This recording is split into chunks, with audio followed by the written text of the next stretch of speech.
You know the voice in your head that tells you that you're gonna fail, you're not good enough, you always mess up like you always do, nothing's gonna come out of yourself, and all the negative things, and you push through with motivation, positive thinking, and you keep pushing. But the voice that is screaming that you're not good enough keeps coming back.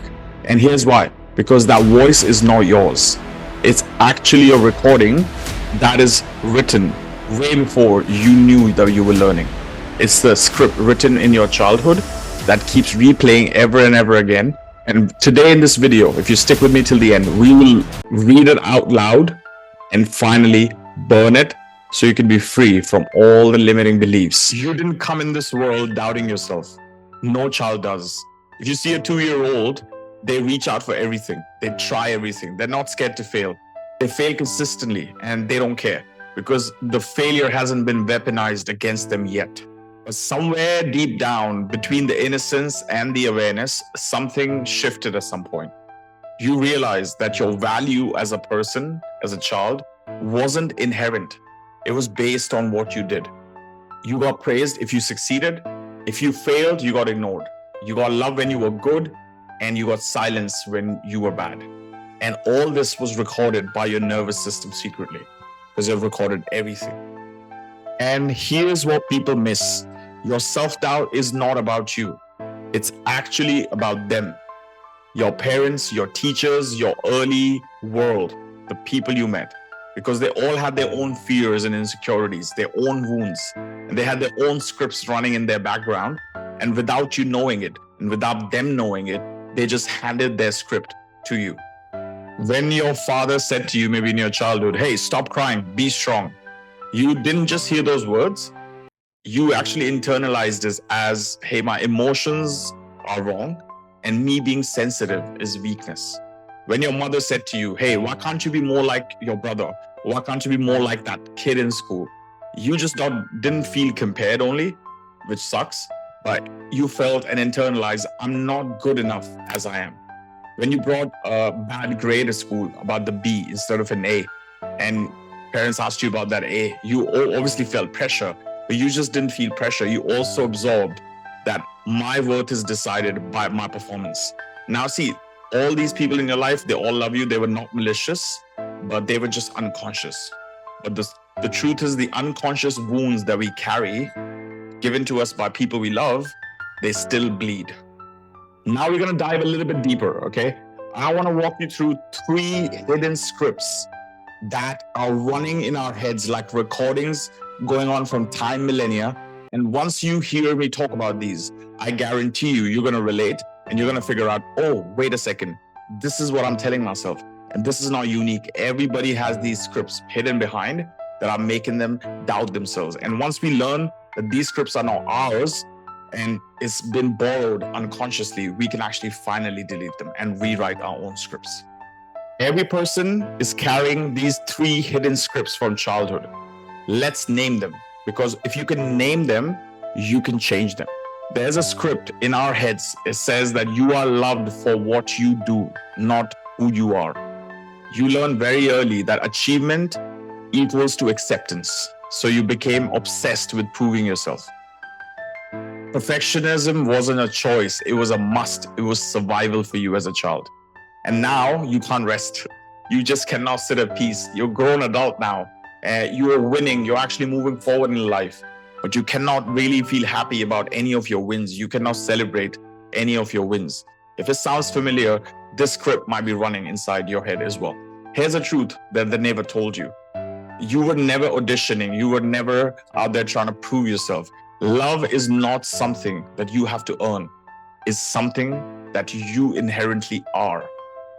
The second script is the emotional exile. This script runs in everybody's head. It says, hey, what you're feeling right now is wrong. Your feelings are too much. Please don't show them to others. Keep them hidden in a locker. Don't show anybody how you feel. It's because maybe when you cried, you got told in childhood to suck it up, to be tough and not cry.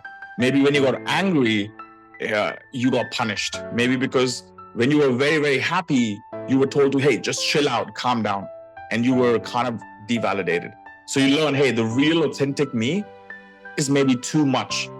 And I need to perform calm, and I need to be okay, and I need to be fine. I cannot feel my emotions, because if I do that, then people will judge me. Now you're an adult and you wonder, why do I feel so numb? Why can't I connect with myself or even people in my life deeply? Because I've trained myself to always be a version of myself that's always performing. It's not learned to be authentic, because I have technically exiled the parts of myself that I was told were unacceptable.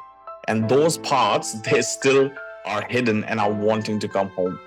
And that's why that script is running behind my head, and it's very exhausting. The third and the final script that runs behind everybody's head in childhood is the safety paradox. This is very subtle. This is saying being seen for who you are is dangerous. You have to stay small to stay safe.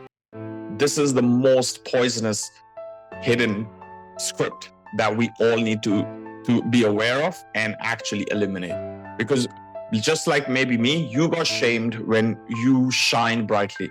Maybe somebody made you, a scapegoat when things went wrong. Maybe somebody blamed you because you were this bright light, right? Maybe people couldn't take that. Maybe you watched a sibling get attention and punishment. So you learn that, hey, you know what? Visibility means vulnerability, and it's better to hide than to be hurt. So you stop expressing yourself. And now you self-sabotage and you play small because you want to be safe. You dim your light before anyone else can. And not because that you lack potential. It's because your childhood taught you the tall poppy syndrome, you know what I mean? If you stand out, you're going to be in trouble. So you're not afraid of failure. You're afraid of actually succeeding. Now, finally, it's time, and I'm going to show you how to rewrite these broken scripts and turn them into powerful messages for our subconscious brain. So what do we do with this? Now, how do you rewrite a script that you didn't even know that was there and you were reading all along? But at the same time, there is no quick fix. Okay, real healing takes time, patience, and compassion with yourself. So as I lay them out, be compassionate and see if you can apply these in your life. Step number 1, name the narrator. Okay, you got to find the author of the story. Where is this voice coming from? What is this voice of self-doubt? Does it have a face? Like, who does it sound like? Does it sound like my dad? Does it sound like my mom? Does it sound like my teacher? Does it sound like a person who bullied me in school? Find out who it is. Is it your criticism you face? Is it the worry your mother had, or the disappointment your teacher had in you? You can close your eyes right now and find out, where is this voice coming to? Ask that voice, hey, who is it that I'm really hearing now? And once you ask yourself and sit down with yourself, you realize it's not your voice. It's somebody else's voice. And once you detach from that negative voice, it loses power over you. Step number 2, meet the child. Now, there's a version of you that you never learned, that never knows how to doubt itself. It has never doubted itself. There's a fresh version of you that you don't have access to. But once you change the story of what that is, you can have access to that fearless version of yourself that doesn't really care about other people's opinions. A version that reaches for everything, that laughs without fear, that can cry without any shame. The child that is playful, that still exists in you, right? That's the one I'm talking about. It's not a memory, it's a presence that you can feel. It's right here, right now. And it's waiting for you to finally stop performing and actually stop and turn around to it and say, hey, I see you. I'm sorry that I made you feel wrong. You were never too much. You were never not enough. You were always whole, and you were always complete. Those lines are healing messages to that voice in your head. These lines are not therapy messages. They are a signal and a way and an address to come back home to yourself. Now, step number 3, let's write a new script, a new line, okay? Change the script. Because you can't erase the old script completely, let's be honest. But you can write over it. Because every time the voice says you're not ready, you respond by saying, it's okay, I'm still learning. Every time it says you'll fail, you respond with saying, that's fine, I'm growing. Every time it says you're not enough, you respond with, it's okay. I'm slowly becoming my best version. It's not about rewriting your childhood. It's about rewriting your relationship you have with those memories of your childhood. And that, my friend, it changes everything.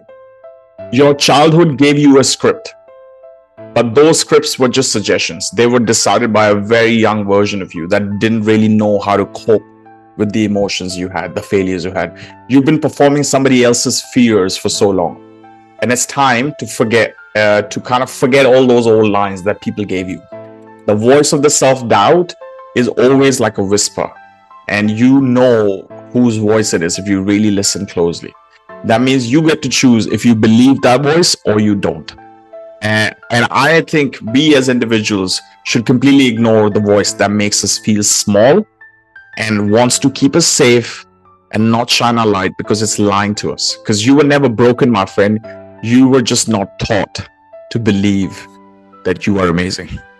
Until the very next time, right? Just remember, you're not rewriting your past. You're really reclaiming your present by deleting these scripts and choosing to live with intention. Share this video with someone you love who can get some help from this.